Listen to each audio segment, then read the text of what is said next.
Здравейте, скъпи приятели, Гостомир Велков. В условията на криза дребните кражби отново са излезнали на мода. Крадат се масово чистачки, джанти и, забележете, тенджери. Как едни тенджери избисат зъбите на едни цигани.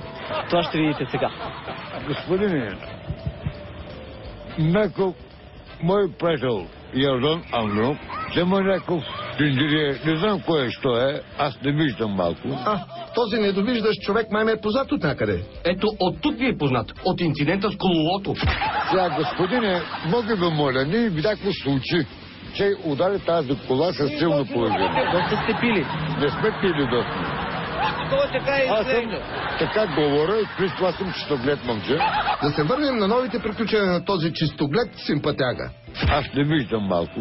Откраднал е тенджера, доколкото разбрахме. Тенджери, кой беше? Дейли, знам. Аз съм малко пиян човек. Само мой живо. Аз съм малко пиян човек. Вие сте доста пиян, миришете на алкохол доста. Да, разбира се. Ама разбира се, сега ще се обиждаме ли? Да, разбира се. Однако музиката долу. Слушай, ние сме крадци, ние сме разбойници, ние сме лоши хора, ние сме пиняци. Пиняци? Чуга. Сега да видим и втория от тандема пиняци. Диме, водете се. Верно ли, че сте открадали нещо? Не, бе. Това вино ваше ли? Да. Колко изпихте? Най-малко 30 грама. Какво? 30 грама вино. Една туба вино сте изпили. Не, 30 грама. 37 литра.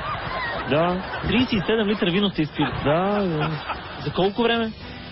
За половин 37 литра за половин час. Такъв рекорд се влиза или в книгата на Гинес, или в Пирогов. Добре, айде да Няма. се линейката, че ви викат лекари. Къде? Ние нека не познаваме. Ето как ще ни познавате линейка? Сега ще се познаете с линейката. Елате да ви познаете. Ако обича стави виното. Моля? Виното да е. Аз ви помня от една катастрофа в Актър. Естествено, то забравя ли се случката с колото? Ние там го прелезем в тази кола.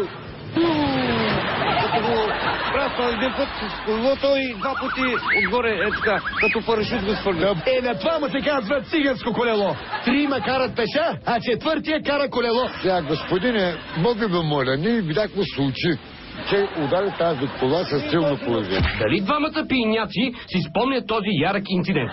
На булевард Руски. Някак сте хвърли пред колата на един човек, един ваш приятел се беше хвърлил по-точно. Да.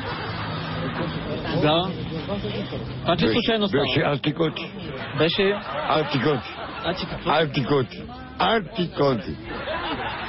Супер, каквото и да означава това. Подавай виното това. Дай му виното на човека да удари едно за изпът. Три бири и сирената сири. Подавай виното това.